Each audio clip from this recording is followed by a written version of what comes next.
It's Friday, May 31st, and when it's Friday, you know what that means. Time for Comics Forever.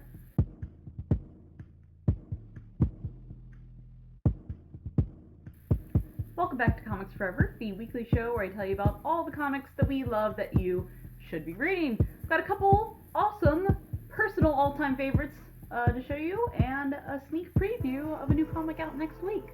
Let's get into it. First up, we've got Little Bird. This one is by Darcy van Poelgeest and Ian Bertram.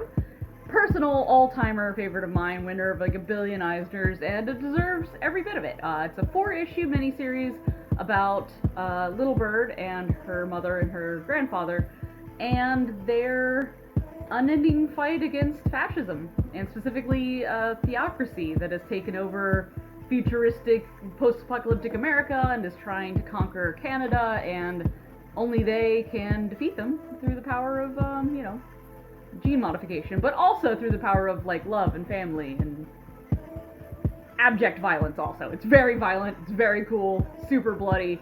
Ian Bertram's art is just, like, out of control good. Yeah, you need to get it, it's great if you haven't read it already. And especially, you need to get it because, guess what? Prequel to Little Bird, Precious Metals, comes out this upcoming Wednesday. So, if you want to jump in with issue 1, make sure you read Little Bird first.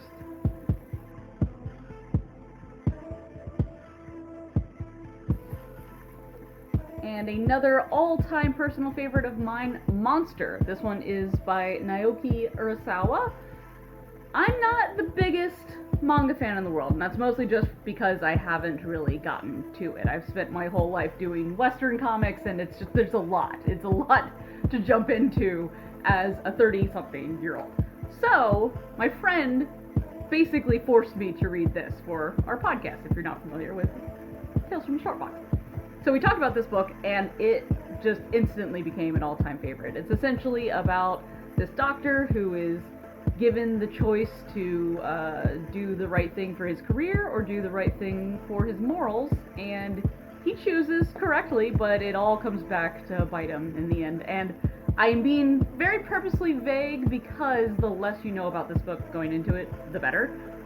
It's so Hitchcockian, like it has this nonstop pace of just insanity, like the tension just keeps ramping up, and it's like a bunch of books like this. I want to say it's like 10 volumes that are this size, and like, how do you even maintain that kind of energy? I don't know, but Urasawa knows because he does. It's mind-blowing, and if you want a good thriller, horror, whodunit, murder, there's a lot going on, and it is well worth your time. And it just came back into print for the first time in a while, because manga in general kind of became difficult to get during COVID, and Monster's back, and I'm very excited for you to buy it.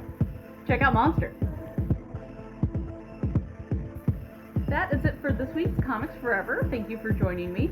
If you need more recommendations in the meantime, as I briefly mentioned, make sure you check out my podcast, Tales from the Short Box. And until next time, Comics Forever.